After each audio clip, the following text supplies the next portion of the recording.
Buonasera a tutti, bentornati, bentrovati. Ringrazio tutti voi per essere qua, ringrazio i nostri ospiti che adesso vado a presentare.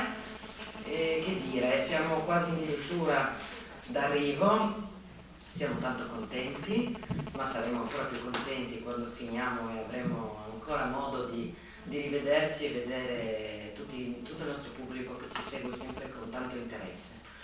Ringrazio prima di tutto i padroni di casa che ci ospitano, il Kulturnidom, che ci è stato veramente vicino anche nelle edizioni passate, ma questa particolarmente.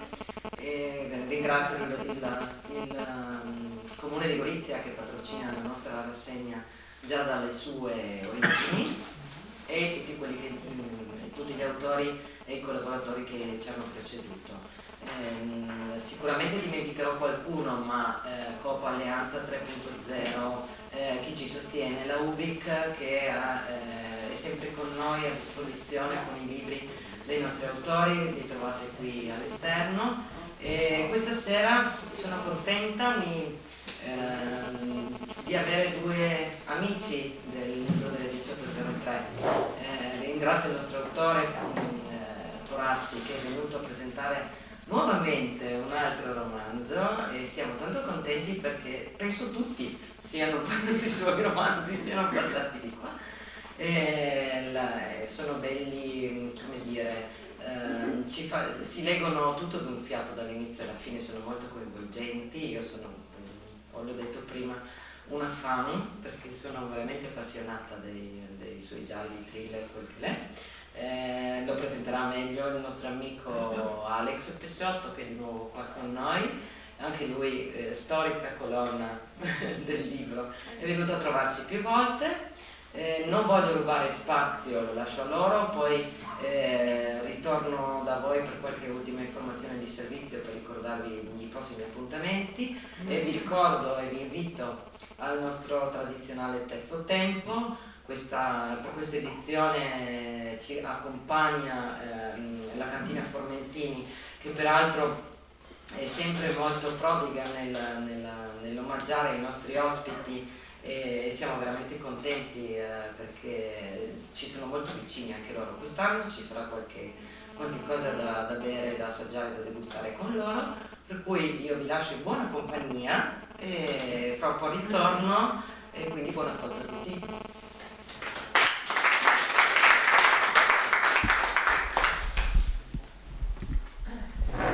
Buonasera, un ringraziamento anche da parte mia al padrone di casa, quindi a Igor Comel e a tutto il Kulturnidom. Un grazie naturalmente anche all'organizzazione, quindi a Caterina, naturalmente a Paolo Polli per avermi e per averci invitato. Grazie a Pierluigi Porazzi che non ha dato forfè quando saputo che sarei stato io a parlare con lui.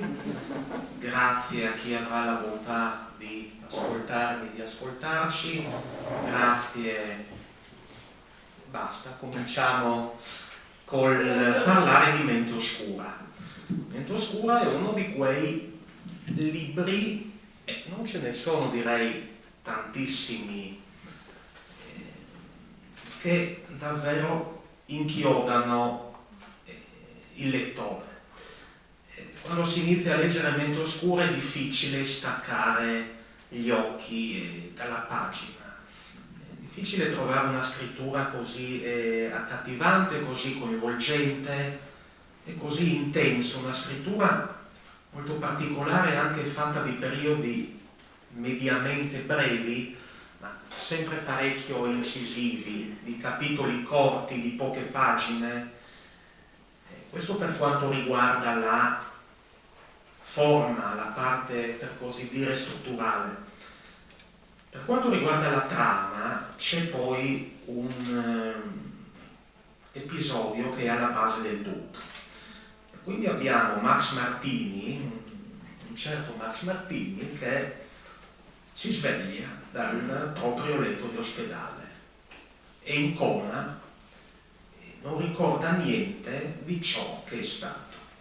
Quindi apre Mente Oscura tutta una serie di riflessioni sul tema della memoria, sul tema dell'identità, oltre a naturalmente rallegrarci per quanto riguarda la vicenda che però non è che ci dà molto motivo di ridere, e anche la quarta di copertina che mi accoglie, dice: non puoi fidarti di nessuno, neanche di te stesso. Insomma, cominciamo bene.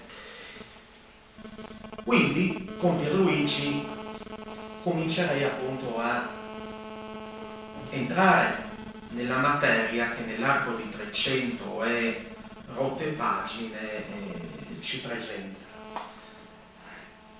Un giallo, un thriller, un noir, un dramma a tinte fosche, a tinte oscure. Come lo definiresti per aprire il tuo ritorno al libro delle 1803? Intanto buonasera a tutti e grazie davvero all'organizzazione del libro del 1803 per avermi invitato ancora una volta. Sono sempre felice di tornare in questa bellissima e importante rassegna, grazie anche a Paolo Poli e grazie a Culturni Dom che ci ospita. E dunque, come dicevi, appunto il fulcro della vicenda è la perdita della memoria del protagonista, cioè un personaggio che si risveglia in un letto di ospedale dopo un periodo di coma e non ricorda più nulla del proprio passato, della propria esistenza precedente all'incidente che l'ha portato ad essere ricoverato in ospedale.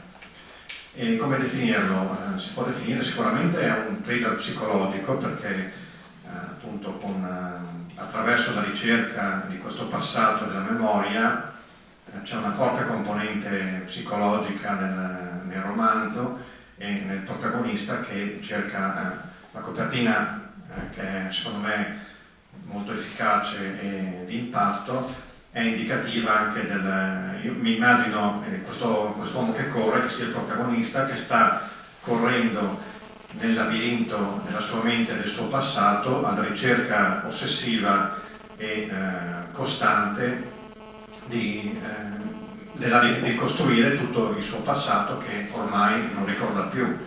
E se pensiamo a quanto sia importante la memoria per tutti noi, possiamo renderci conto di come può essere destabilizzante risvegliarsi da un giorno all'altro senza ricordare nulla del proprio passato. Se pensiamo che l'essere umano è fatto per una metà, diciamo, di essenza e per l'altra metà delle esperienze che ha vissuto, il fatto che un passato venga completamente cancellato all'interno della mente di una persona forse può cambiare anche questa persona, quindi quest'uomo che si risveglia in un letto di ospedale potrebbe diventare o essere un altro uomo dopo aver perso il ricordo di tutto il suo passato. E questo anche è uno dei temi fondamentali del romanzo, è un tema anche attuale, se pensiamo che in America ci sono degli studi di neuropsichiatri e neurologi che cercano di, in qualche modo, tramite tecnologie laser, di cancellare certi ricordi o traumi o ricordi molto pesanti di persone che ad esempio soffrono di trauma di stress post-traumatico, ad esempio militari che sono stati in missioni di guerra, ma non soltanto, magari anche persone che hanno subito abusi in giovane età. Quindi si sta cercando un modo per provare a cancellare i ricordi negativi e diciamo traumatizzanti dalla mente di queste persone.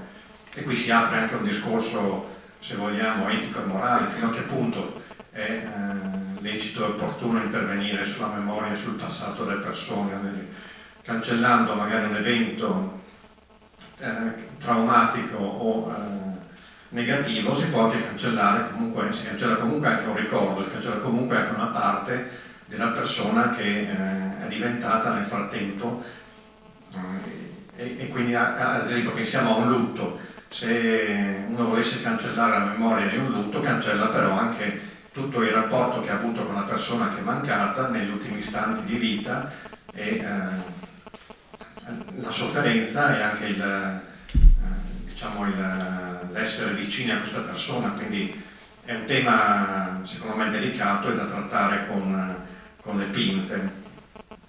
Questo protagonista appunto si risveglia senza alcuna memoria e nel corso del romanzo deve cercare di ricostruire completamente il suo passato, quindi di scoprire chi è, cosa ha fatto nel suo passato, chi sono le persone che gli erano vicini, perché non si ricorda neanche il suo nome, per dire, quindi la sua mente è proprio una lavagna appena cancellata, una tavola rasa, e cerca di ricostruire il suo passato attraverso le persone che gli erano vicine, attraverso le persone che incontra durante la sua degenza e successivamente alle divisioni dell'ospedale, e ognuno poi gli dice parte di una verità, ma lui non sa quale sia in fondo realmente il suo passato e quale sia stato, anche perché è una persona di una certa agiatezza economica e quindi chi gli è vicino potrebbe anche avere un interesse a deformare la realtà e il passato per un proprio vantaggio. Quindi come dice la quarta di copertina, il protagonista non può fidarsi di nessuno, neanche di se stesso, perché non ha i ricordi del suo passato, quindi non sa su cosa può basare la sua ricostruzione della vita che ha vissuto fino a quel momento. Ovviamente essendo un thriller, un noir, ci sono anche degli episodi che appunto virano dal punto di vista del giallo, il romanzo, quindi il protagonista scoprirà delle cose che lo porteranno la storia a entrare in un'atmosfera thriller e gialla. Non si può raccontare molto della trama proprio perché fin dai primi capitoli per il protagonista iniziano le sorprese, perché si accorge di avere delle relazioni con alcune persone e di avere delle persone che vanno a trovarlo e di cui non si ricorda niente, quindi da lì iniziano le prime sorprese, perché lui non ha alcun ricordo neanche delle persone che gli erano vicine, e quindi è una sorpresa anche solo trovarsi una ex moglie, una compagna, una figlia di cui lui non conosceva l'esistenza. Dice il narrante, quindi Max Martini, una delle prime pagine: ho una vita intera da riprendermi, una vita intera da ricordare. Quindi abbiamo questo personaggio appunto che è in bilico tra passato, di cui non sa assolutamente nulla, tra presente incerto, perché appunto non sapendo nulla del proprio passato il presente non può non essere incerto, e tra futuro ancora più incerto. È proprio questo che è alla base di Mente Oscura. Ciò che veniamo a sapere del protagonista lo veniamo a sapere retrospettivamente, quindi attraverso l'ex moglie, attraverso la fidanzata, attraverso le cronache dei giornali del passato e che parlano dell'incidente automobilistico che l'ha portato in coma, ma attraverso una ricostruzione che è parziale, che può essere appunto fallace e che induce il protagonista stesso a diffidare di se stesso. E quindi ci addentriamo nei meandri di una mente che non può che essere oscura. Chiederei quindi a Pierluigi come nasce questa intuizione di partire da un episodio traumatico e quindi da una perdita della memoria per rivangare il passato, che è comunque un'idea piuttosto singolare. Sì, hai detto giustamente che viene narrato, il romanzo è narrato in soggettiva, quindi è il protagonista che racconta tutta la vicenda, e in questo modo il lettore si sente ancora più partecipe di quello che accade al protagonista, perché lo vive nello stesso momento in cui lo vive il personaggio, quindi ciò che scopre il protagonista lo scopre nello stesso tempo il lettore. Questo è una cosa importante, il fatto che sia raccontato in prima persona. Ma l'idea mi è venuta, so che era parecchio tempo che avevo maturato l'idea di raccontare una storia di amnesia, di perdita di memoria, che era un tema che mi aveva sempre affascinato. Mi ricordo anche alcuni romanzi letti, ad esempio un titolo molto vivido nella memoria, L'amnesia del signor Campion, un vecchio giallo Mondadori di Marjorie Allingham, che trattava sempre l'amnesia in un modo completamente diverso, perché era una vicenda anche con risvolti spionistici, però la perdita di memoria è un tema che mi è sempre affascinato. Poi non so se ricordate, parecchi anni fa c'è stato anche a livello di cronaca il ritrovamento in Inghilterra di un uomo straniero che non parlava una parola di inglese, che è stato trovato vestito in modo elegante, vagare, se non ricordo male, su una spiaggia, e quest'uomo non parlava una parola di inglese, nessuno sapeva da dove provenisse. L'hanno ricoverato in un ospedale per fare degli accertamenti, e in questo ospedale c'era un piano, lui si è messo a suonare e si è scoperto che suonava benissimo. Poi dopo vari mesi si è scoperto che era un pianista cecoslovacco che era finito per varie ragioni in Inghilterra, però la vicenda per alcuni giorni è stata, ha avuto risonanza mediatica molto forte ed è stata raccontata dai principali giornali, ed era un episodio che mi ha molto colpito e interessato, perché è una vicenda molto singolare e accattivante. E appunto da tutte queste suggestioni mi è venuta l'idea, l'ispirazione di raccontare a mio modo un'amnesia, una perdita di memoria, e quindi entrare più a livello psicologico che negli altri romanzi nella mente del protagonista, di un personaggio, e vedere cosa succede a una persona che non ha più una memoria, che deve ricostruire da zero il suo passato. E scoprirà nel corso della sua ricerca, ovviamente, il protagonista, che per esigenze di trama ha una certa, agiatezza economica, scoprirà alcune cose poco piacevoli di se stesso e del suo passato, e bisognerà vedere se queste cose sono realmente avvenute oppure se sono state forse orchestrate ad arte da qualche altro personaggio per trarre vantaggio, magari in qualche modo facendo credere certe cose al protagonista. In fondo la perdita della memoria è un tema caro, quello della perdita della memoria è un tema caro a giallisti, autori di noir e via dicendo, e simili. Prima ho fatto un riferimento al tuo stile, quindi periodi tutto sommato brevi, frasi possibilmente incisivi, capitoli corti. Quando hai pensato di adottare e di dare questa struttura al libro?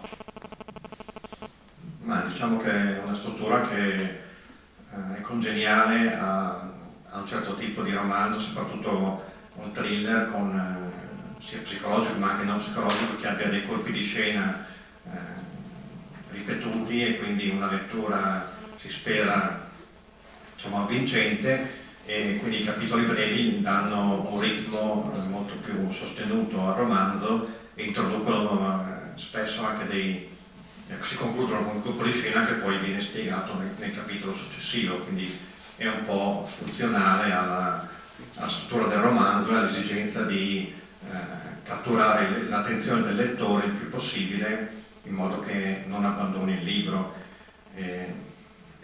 Poi come riferimenti, direi, letterari, se vogliamo pensare anche a Pirandello, a Fumatia Pascal, che in un certo senso è la versione speculare, perché Fumatia Pascal non perde la memoria, ma cerca di far perdere la memoria di sé agli altri, a quelli che lo conoscono, quindi finge di essere morto in un incidente e assume un'altra identità. È comunque sempre un personaggio che cambia la propria vita e che ha una frattura tra un certo periodo della sua esistenza e quello successivo, e diciamo, vive una vita completamente diversa dopo un episodio che lo coinvolge, un po' come avviene in questo caso per la perdita di memoria al protagonista di Mente Oscura. Leggi molto e che genere di libri leggi? Ah sì, per scrivere è una delle regole principali e fondamentali è leggere molto. Diciamo che ho sempre letto tutti i generi, da quando ho iniziato a scrivere gialli un po' di più i thriller e i gialli ovviamente per esigenze professionali, anche per documentarsi, per riuscire un po' a destreggiarsi nella scrittura e per imparare un po' da tutti. Infatti in questo momento sto rileggendo Delitto e Castigo di Dostoevskij e un romanzo di Andrea Cotti che è cinese, il secondo capitolo del cinese, quindi di Impero di Mezzo. Delitto e Castigo, secondo qualcuno, è il primo giallo della storia. Infatti ha sicuramente diciamo che può essere paragonato ai noir moderni, perché ha sicuramente degli aspetti di noir, di giallo, quindi sì, può essere a buon diritto considerato uno dei primi noir o gialli della storia, anche se non c'è un enigma da risolvere, un mistero perché è da scoprire l'assassino, comunque ha sicuramente dei risvolti noir.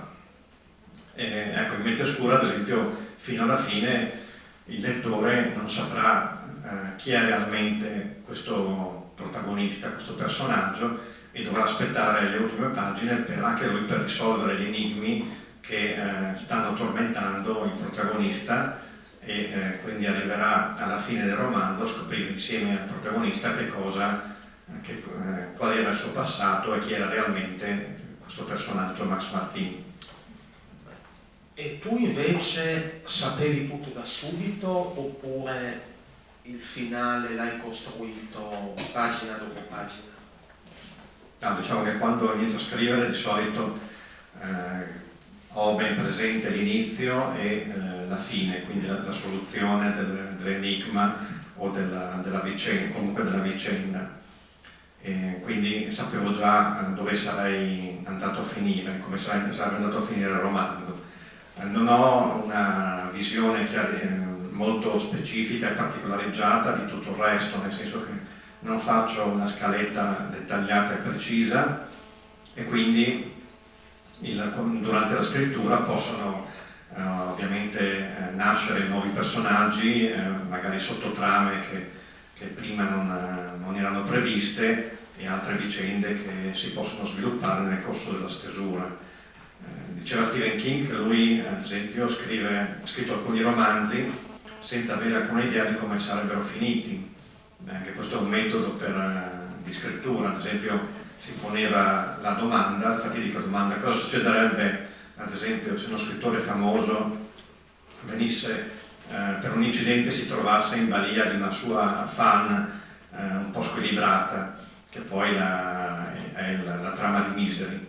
E da lì costruiva il romanzo, quindi non sapendo neanche lui come sarebbe terminata la vicenda, quindi mettendosi un po' sullo stesso piano del lettore in questo senso, perché raccontava e costruiva la vicenda man mano che la scriveva. Ci sono invece altri scrittori che utilizzano scalette molto dettagliate e precise, per cui poi il lavoro di scrittura diciamo che è molto aderente a quello che hanno pensato e quello che hanno la scaletta che hanno redatto, quindi è un po' un lavoro completamente diverso. Ci sono vari metodi, ma nessuno è migliore dell'altro, mentre magari uno scrittore può trovarsi meglio con un metodo e un altro con il metodo opposto. E il tuo libro numero 7, secondo te, che ne sei il papà, l'autore ovviamente, cosa rappresenta questo libro anche in rapporto alla tua produzione precedente? Questo rappresenta un po' un cambio di genere, all'interno del genere sempre thriller noir, perché appunto è un thriller psicologico, raccontato in prima persona e non ci sono, i protagonisti non sono né poliziotti né investigatori o ex poliziotti o magistrati, cioè il protagonista è una persona comune, un uomo, potrebbe essere chiunque, a cui succede che viene coinvolto in una situazione molto particolare come la... Un po' più ricco di chiunque. Sì, beh, questo, come dicevo prima, diciamo, è piuttosto facoltoso, anche perché questa era una esigenza che arrivava dalla trama, quindi doveva avere un certo benessere economico perché chi lo leggerà poi capirà per quale motivo il protagonista doveva essere un industriale, una persona di un certo ceto sociale e piuttosto benestante. Quindi è anche un libro che mi ha divertito nel corso della scrittura, perché appunto era diverso rispetto agli altri e perché raccontandolo in soggettiva, in prima persona, è un po' un lavoro si va anche qui in parallelo con il lettore, mentre il protagonista scopre quello che deve, diciamo, scopre il suo passato nello stesso tempo in cui il lettore lo scopre lui stesso, quindi è un po' un lavoro in parallelo anche in questo caso tra protagonista e lettore, perché il protagonista si pone sullo stesso piano del lettore, perché non è come il narratore onnisciente che conosce già altre cose della vicenda che sono sconosciute al protagonista. In questo caso il protagonista viene a sapere, essendo in prima persona, vede la vicenda esclusivamente dal suo punto di vista. Poi ci sono dei brani che non sono più in prima persona, ma verso la fine del romanzo, quindi che non raccontiamo per quale motivo, ma c'è un motivo anche per quello. Non possiamo dirlo per non rovinare ovviamente la lettura di chi volesse cimentarsi nella lettura di questo romanzo. E comunque sia un romanzo che mi è piaciuto scrivere e penso che spero anche di poter tornare su questo genere del thriller psicologico con altre vicende, perché è un genere che mi interessa esplorare come autore. Ti è piaciuto scrivere questo romanzo? Non è stato sempre così per i libri precedenti? C'è stata una fatica maggiore? No, c'è sempre una grande fatica nella scrittura, perché soprattutto quando per gli scrittori che ovviamente non sono magari gli scrittori del bestseller americani, che hanno una squadra di ghostwriter che li aiutano nella stesura dei romanzi, magari loro, per capirci, non so, John Grisham o Dan Brown, mettono lì solo l'idea e poi ci sono i ghostwriter che la sviluppano e quindi sono agevolati da questo punto di vista, ma anche hanno persone che li aiutano anche nelle ricerche, eccetera. Gli scrittori normalmente devono fare tutto da soli, quindi dalle ricerche a tutte le varie stesure, perché ovviamente scrivere un romanzo non è scriverlo di getto, ma ci sono soprattutto anche nei gialli, nei thriller, ci sono tutti gli indizi devono quadrare, tutte le sottotrame devono arrivare a una soluzione, quindi è un lavoro molto complesso e molto faticoso. E per tutti i romanzi c'è ovviamente una grande fatica. Mi ha divertito di più a scrivere questo perché usciva dai canoni dei precedenti, quindi come dicevo prima non c'erano investigatori, poliziotti, magistrati, ma era una vicenda completamente diversa, quindi era stato un po' uscire da un terreno che avevo già esplorato nei primi romanzi, però la fatica è sempre notevole ed è sempre la stessa per scrivere qualsiasi romanzo. Oggi, ottobre 2021, pensi che tornerai a scrivere di investigatori, poliziotti, magistrati, oppure Mente Oscura rappresenta un nuovo corso? Ma per adesso ho, diciamo, già così pronto un romanzo scritto a 4 mani con un autore, sceneggiatore di fumetti di Bonelli, che spero possa essere pubblicato a breve, vedremo in che tempi, e in cui ci sono appunto i protagonisti, la protagonista è una poliziotta.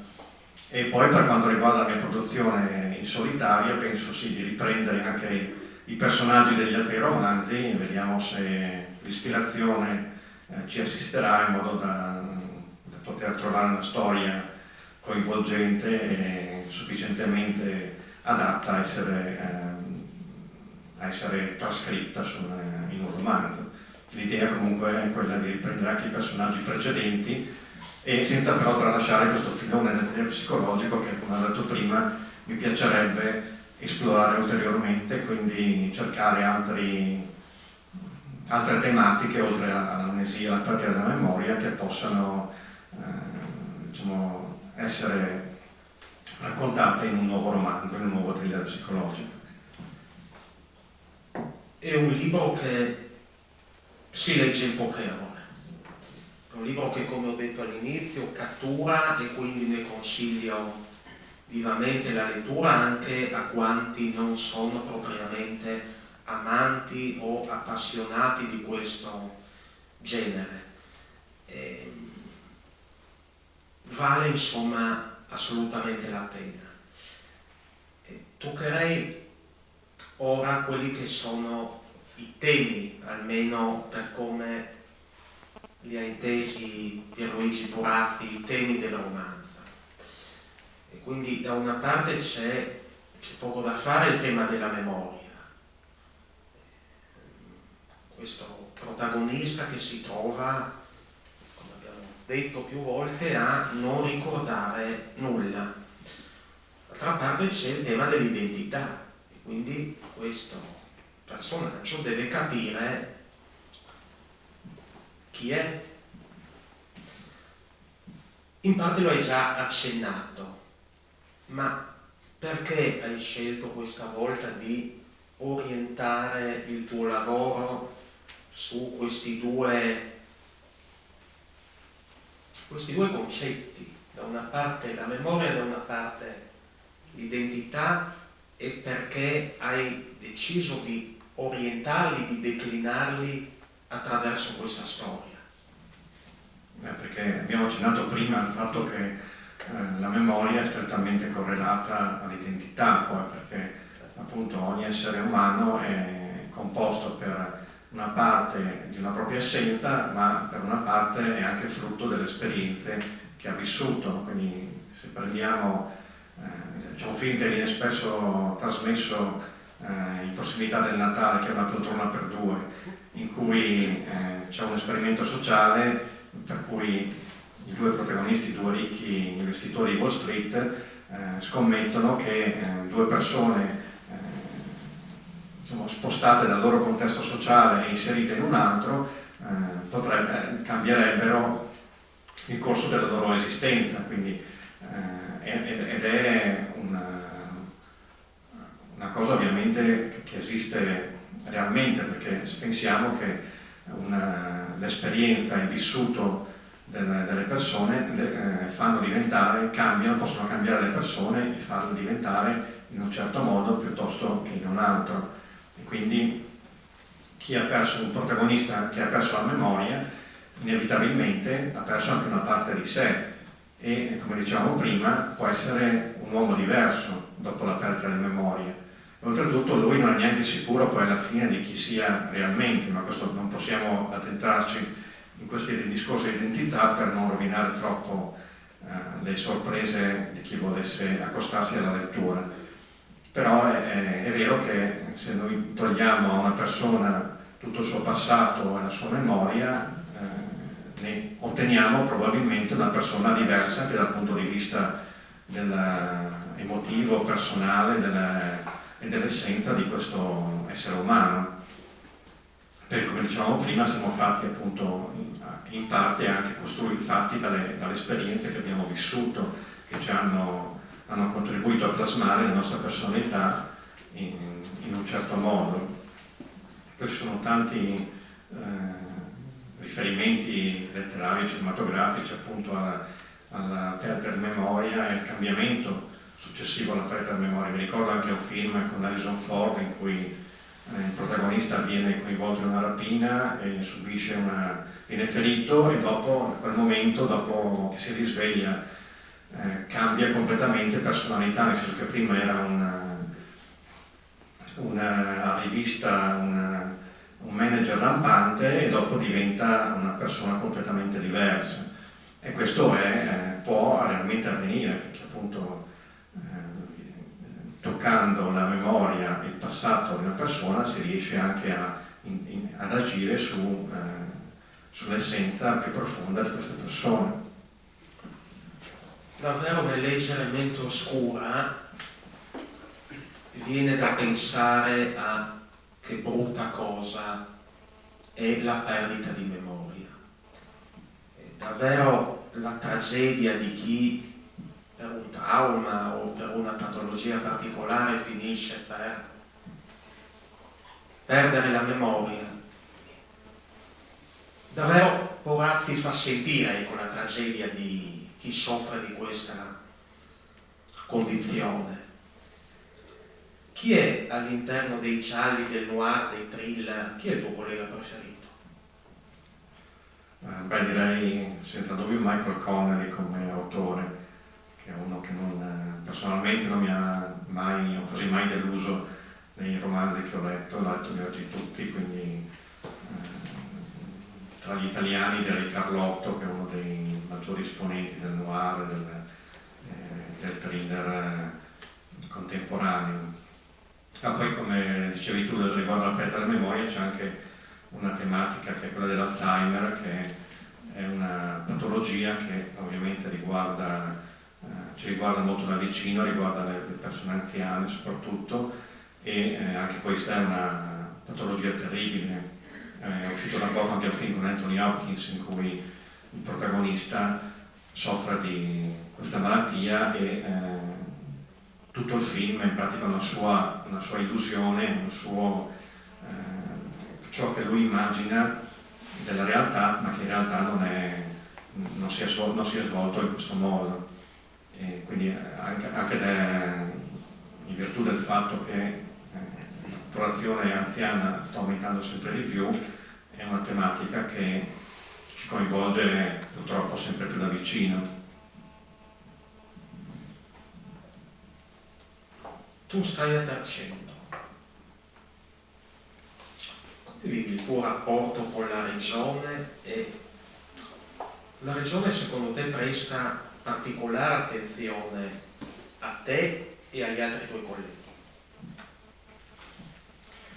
Ma direi sì, io ho sempre avuto ottimi riscontri in regione, direi che sono anzi molto contento dell'accoglienza che hanno avuto tutti i miei romanzi, fin dal primo, L'ombra del falco, e anche quest'ultimo, Mente Oscura, che è stato accolto molto bene. E devo dire che anche sono tutti ambientati, una cosa che non abbiamo detto, che tutti i miei romanzi sono ambientati in regione, anche questo non fa eccezione, quindi anche Mente Oscura, se lo leggerete, si svolge in regione, quindi troverete dei luoghi magari che avete visto, che conoscete, ed è una cosa che mi piace sempre inserire nei romanzi, un'ambientazione friulana, anche perché è la regione dove vivo, è la regione che amo, e anche per farla conoscere magari a chi dovesse leggere il romanzo e non conoscesse questi luoghi, e potesse magari avvicinarsi anche dai miei romanzi, avvicinarsi a una conoscenza della regione. Per il resto appunto sono estremamente soddisfatto e contento dell'accoglienza che mi hanno riservato sempre i lettori friulani, ma anche la stampa e diciamo le tv locali friulane sono sempre molto attente a tutte le realtà artistiche del territorio, quindi direi che è sicuramente c'è un'attenzione notevole nei confronti degli autori del luogo. Citato Una poltrona per due, quindi New York, mai stato attratto dalle atmosfere newyorkesi, dalle praterie, che la Russia, non lo so, la Spagna, il Friuli?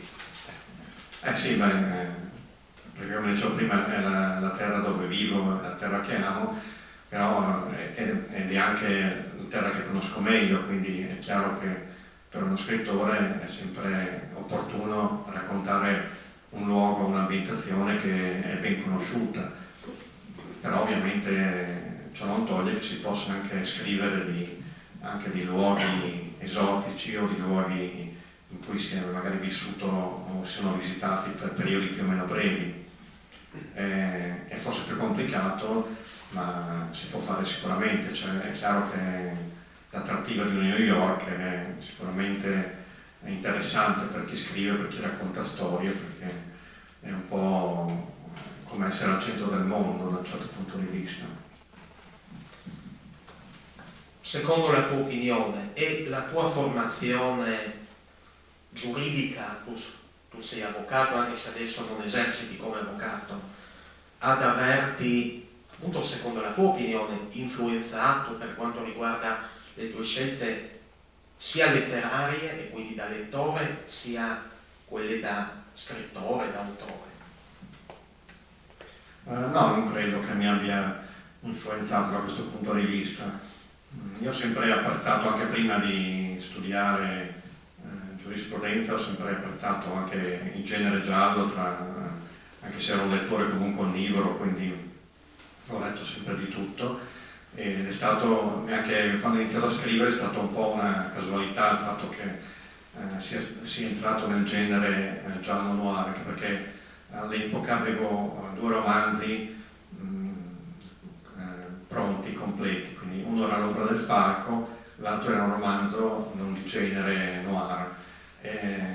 La sorte ha voluto che L'ombra del falco abbia avuto successo, è stato pubblicato da un editore importante come Marsilio, e quindi da lì poi ho iniziato il percorso nella letteratura gialla e noir. Se invece l'altro romanzo fosse stato pubblicato prima, probabilmente magari avrei iniziato a scrivere romanzi di altro genere. Questo diciamo che è un po' un'incognita, non si sa come sarebbe andata la storia se fosse stato pubblicato per prima quell'altro romanzo. Io comunque nel genere giallo noir mi trovo a mio agio sia come autore che come lettore, quindi è un genere che mi piace leggere e che mi piace anche scrivere, per cui non mi pesa essere considerato un autore giallo o noir, anzi è un motivo d'orgoglio per me. E quindi poi in futuro, se avrò magari lo stimolo, il desiderio di cimentarmi in un genere diverso, magari nel fantasy o nel romance, si può sempre fare, insomma, trovare un editore che però voglia investire in un progetto diverso, perché poi quando inizi a scrivere di un certo genere, gli editori ti identificano un po' con questo genere, per cui è magari un po' più difficile proporre romanzi di un genere completamente diverso. Naturalmente il pubblico del libro dell'Edition 03 lo sa bene, Luigi Purazzi è uno degli autori della regione in assoluto più venduti in regione e per quanto riguarda il genere suo non soltanto in regione. Hai parlato di un prossimo libro, puoi dire qualcosa di più? Quando è prevista l'uscita e puoi fornire qualche anticipazione ulteriore? No, non sappiamo ancora. È un libro scritto a 4 mani, come dicevo prima, con un autore, Bonelli, un autore che ha scritto per tanti anni anche Dylan Dog, che ha creato anche dei personaggi per l'editore Bonelli.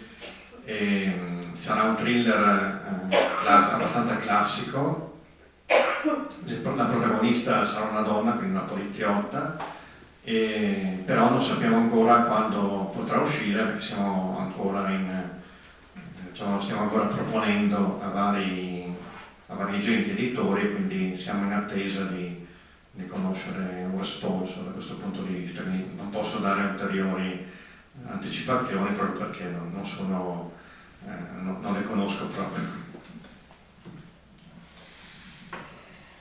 Io estenderei l'incontro, il dibattito, quindi se c'è qualche curiosità. Io sono curiosa. Ho due domande. Una, tutte le volte che sei venuto qui ci hai fatto capire che oltre a leggere tanto guardi anche tanto film, e quindi mi interessava sapere se ti piacerebbe, se un'eventuale proposta per una sceneggiatura rispetto a uno dei tuoi romanzi, oppure i sequel dei tuoi primi... Bella domanda, non avrei saputo fare di meglio. Ma ti ho detto che sono fan. Assolutamente. E poi invece la seconda era, non so quanto ci impieghi temporalmente a scrivere un romanzo. Alle volte credo un po' di più, alle volte credo un po' di meno, quindi nessuno è uguale, non ce ne sono uguali uno all'altro.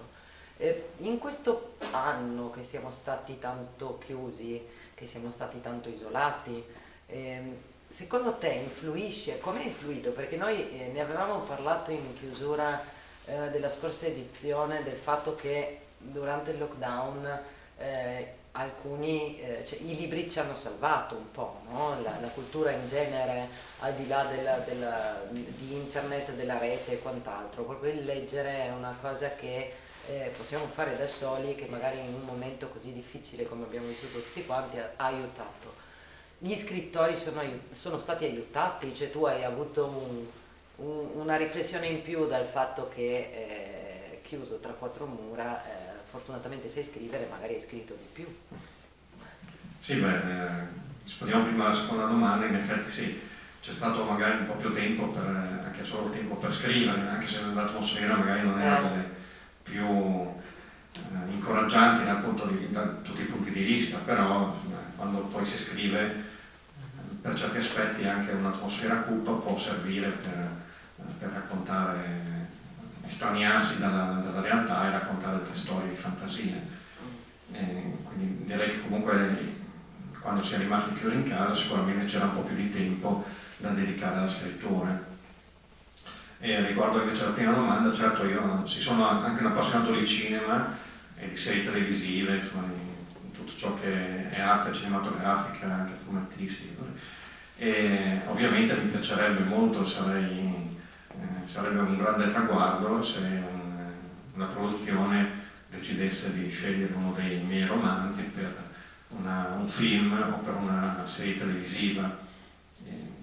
Nel tempo ho avuto i complimenti anche di Pupi Avati, che è dai tempi di Azrael, mi segue come lettore, quindi però diciamo che non è i libri che scrivo io non sono nelle sue corde di regista al momento, quindi da quel punto di vista è solo una cosa che mi ha fatto molto piacere, ovviamente ricevere i complimenti di un maestro del cinema, però non è una strada che possa svilupparsi dal punto di vista di produzioni cinematografiche, però ovviamente se ci fosse una possibilità ne sarei più che felice.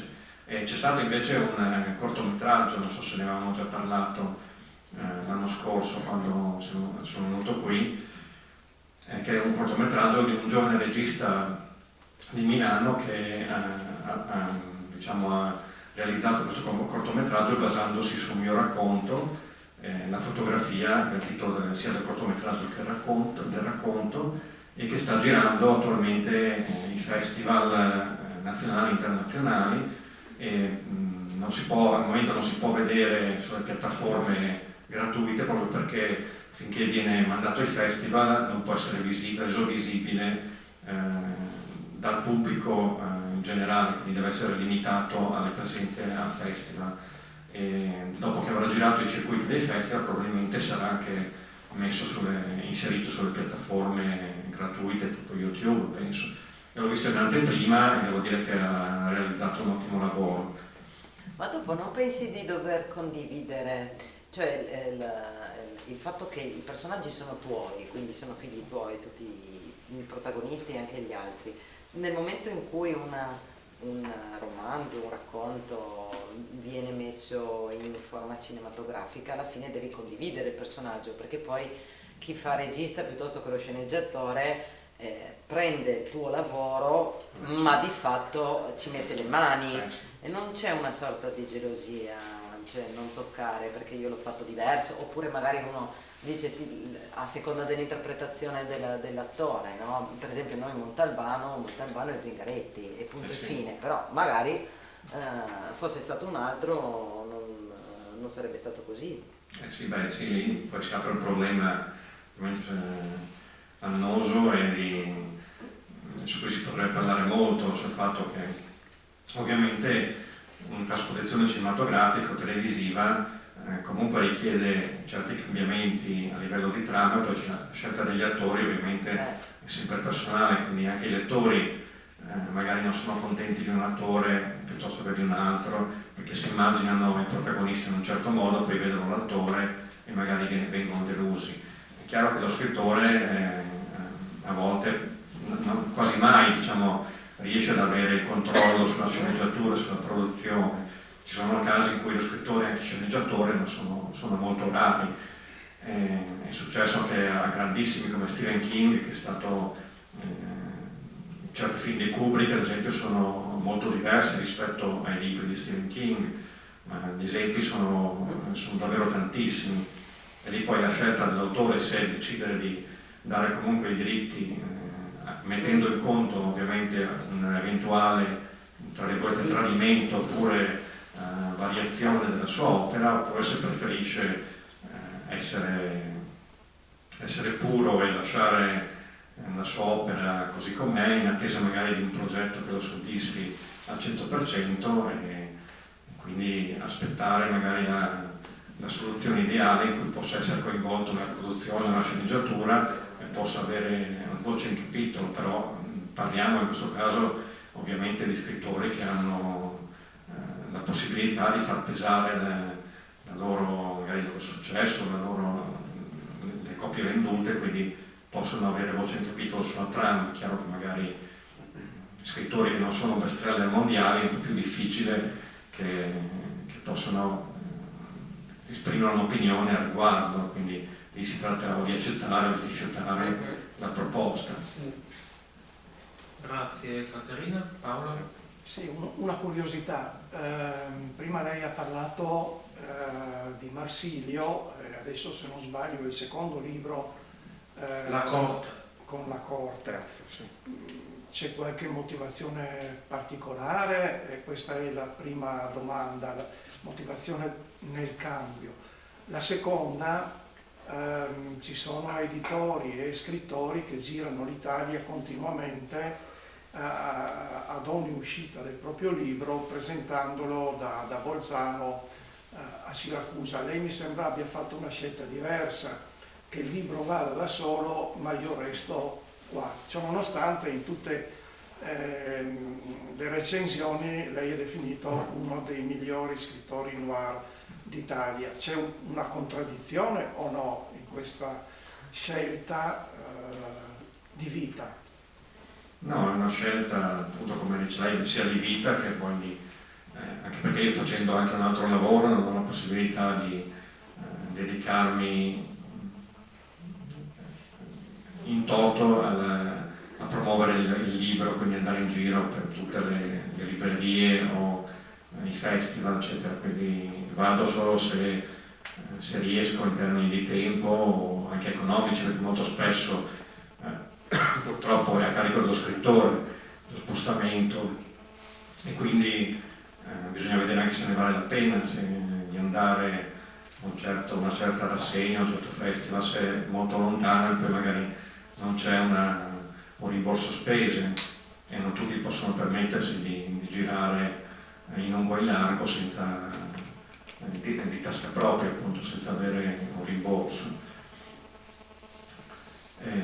Quindi io cerco di selezionare il più possibile. In regione ovviamente cerco di andare in tutte le occasioni delle rassegne in cui mi invitano, anche perché non c'è un dispendio di risorse eccessivo, neanche di tempo.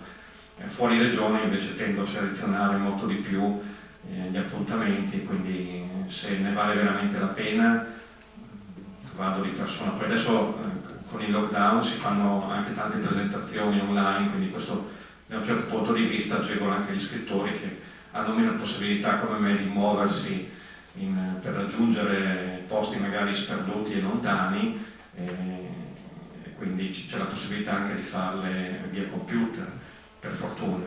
E riguardo al cambio di editore, è come nel calcio, poi i giocatori cambiano spesso a squadra, magari hanno una proposta più favorevole, oppure perché sperano di ottenere risultati migliori, è un po' fisiologico, magari anche dopo questo, che è il terzo romanzo con la corte, che io sto guardando in giro per cercare anche un altro editore, finché non si trova l'editore ideale, che forse è un po' un'utopia, con cui magari si può stabilire un sodalizio ancora più duraturo, speriamo di trovarlo. Tanto comunque mi sono trovato bene con tutti gli editori con cui ho pubblicato, è un po' fisiologico per cercare magari di cambiare, cercare di intraprendere nuove strade, nuove esperienze. Ecco.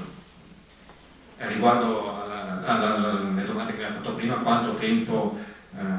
quanto tempo scrivo un romanzo, di solito ci impiego circa un anno tra appunto non facendo lo scrittore come unica professione, devo ritagliare i tempi di lavoro No, ma ricordo che avevi anche detto che c'è un lavoro di ricerca, sì, l'altra sì. volta ci avevi anche raccontato tutti questi studi sulla balistica, non so se ti ricordi, ci avevi raccontato queste cose. Presumo che tutta la parte di introspezione psicologica abbia necessitato anche di approfondimenti di studio, insomma, per rendere poi mi avvalgo anche di professionisti da consultare per eventuali necessità molto specifiche a livello, non so, di questioni procedurali, giuridiche, oppure mediche, eccetera. Insomma.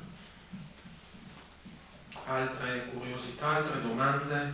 Allora, io ringrazio i nostri ospiti che ci hanno fatto compagnia quest'oretta. Noi apprezziamo molto la sua scelta territoriale di rimanere, perché viene sempre a trovarci, quindi per noi va bene, ci sentiamo particolarmente fortunati. Grazie a tutti. Grazie a voi.